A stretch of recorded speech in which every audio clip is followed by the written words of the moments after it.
Good morning mga kalaro. Narito na naman tayo para maglaro ng ating tanghalian. Ang ating tanghalian ngayon ay medyo pangkaraniwang lang. Ito mayroon akong iniwa-hiwa ritong pork loin ito. Yung madalas kong gawin steak, parang malambot. Ang gagawin ko rito ay pork stir-fried with green beans. Ito, green beans. Ayan. At oyster sauce. Ayan. Yan, tatlo na yung mag-combine. Ang magdadala dyan yung oyster sauce. At ito naman ang kanyang panggisa. Gigisa natin siya sa bawang, sibuyas, at bell pepper. Ito ang kanyang mga panangkap. Laging present ang ating oyster sauce, silver swan, at ground pepper, black pepper pala, at North seasoning. Ito, minarinate natin siya sa, yun na nga, mga panangkap na yun, at with lemon. Ito. Ayan. Madali lang ito luto dahil ito ay napakalambot lang nitong karneng ito, yung part ng pinaka-tenderloin ng baboy. Kaya madali lang itong iluto. Okay, punta na tayo sa ating kusina.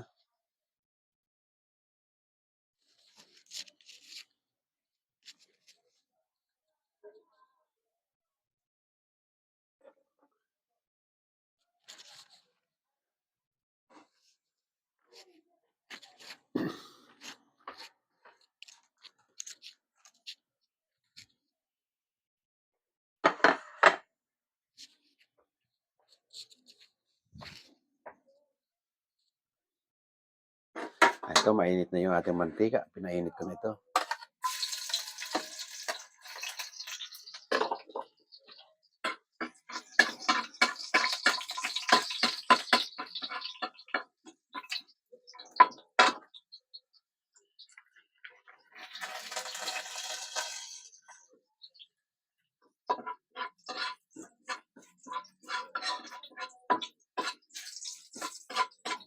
Ayan, pag nag-brown na yung ating garlic, sunod natin, onion. Nakalimutan ko celery. Celery saan ito ba? Nakalimutan ko celery. Wala akong stock. Naubos yung stock ko celery.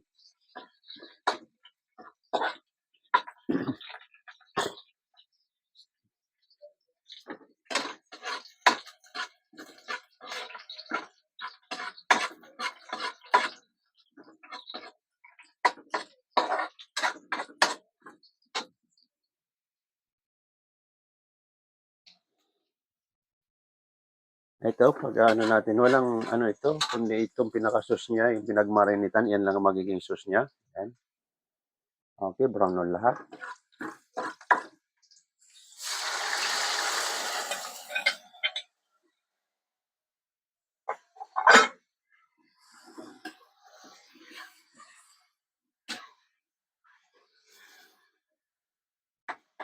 Ayan.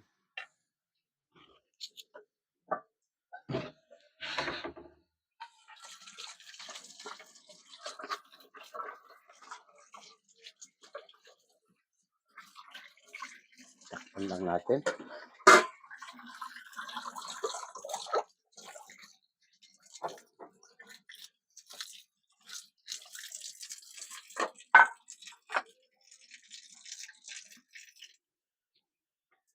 Ito, mabilis.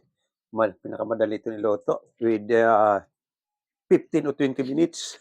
Ito na yan.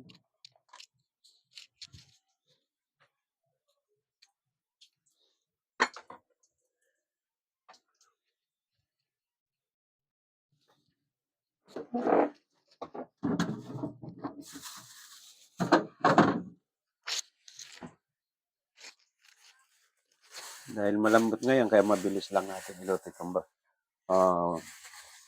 pork loin, tenderloin pala. Sa Tagalog ay, yun na nga, tenderloin na sa isang baboy ay 2 piraso lang ang makukuha mo yan. Kumbaga sa ano, first class na karne ng baboy.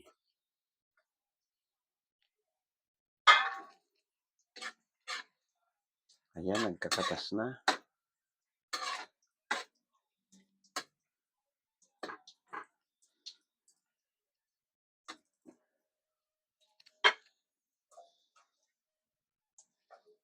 Ayan, ilagay na yung ating beans.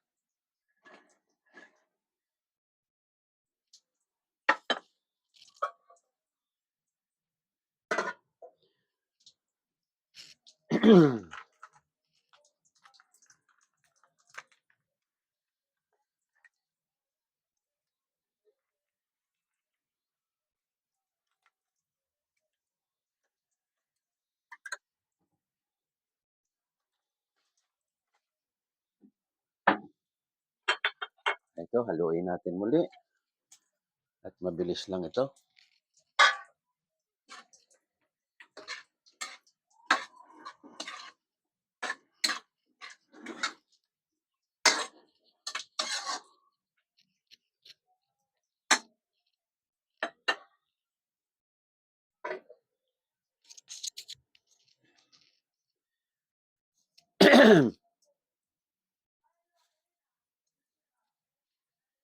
Ang ating stir-fried, maraming klase ang ating stir-fried. May chicken, pork, beef, yan.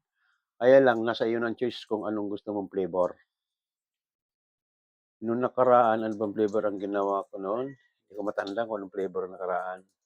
Pero itong beans na ito, kasi maganda nito, ang gulay na ito kasi masarap kainin yung malutong-lutong, parang half cook lang siya. Yan, kumukulo na. Titimplahan na natin siya.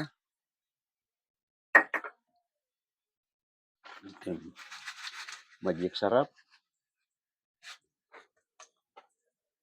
Kaunting bell pepper. Ground pepper. Ito na yung bell pepper nga, red pepper. At lalagyan na natin ng oyster sauce.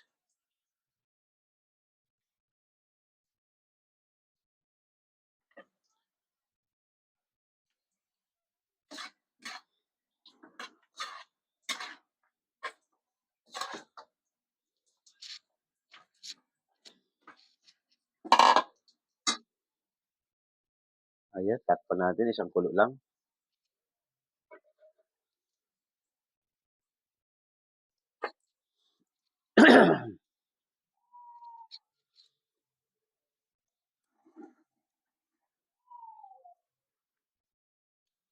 Ito, lagyan na natin ng kaunting breadcrumbs para okay yung kanyang pagkalapot.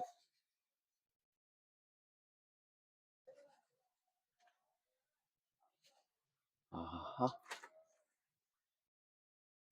Hindi ako gumagamit ng cornstarch sa ganito kasi sa mga white sauce pwede. Pag white sauce, madalas kong gamitin ang cornstarch.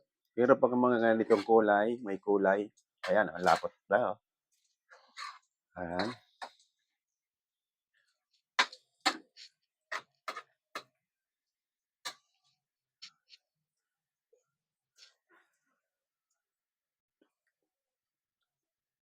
Tama-tama lang. Patakan natin ng kaunting Maginor seasoning, pampakat. Nam-nam. Okay.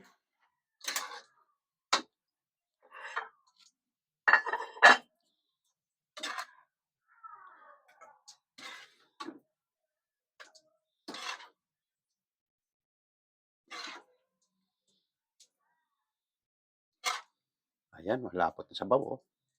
Pinakasos niya. Lumapot yung pinakasos niya sa breadcrumbs.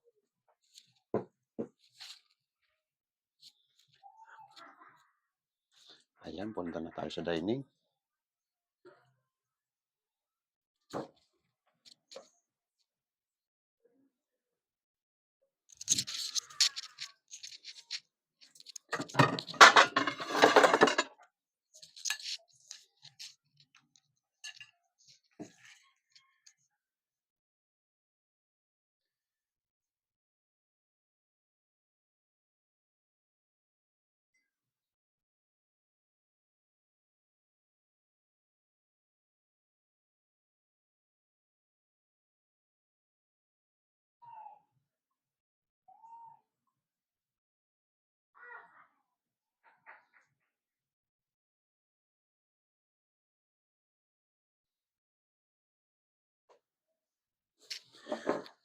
Ayan na ang ating finished product.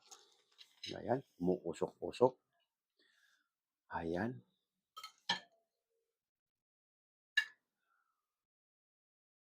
Ang masarap dito, yung beans na malutong. Yan. Ayan, lumulutong-lutong. Sabayan mo ng napakalambot ng karne. Hmm.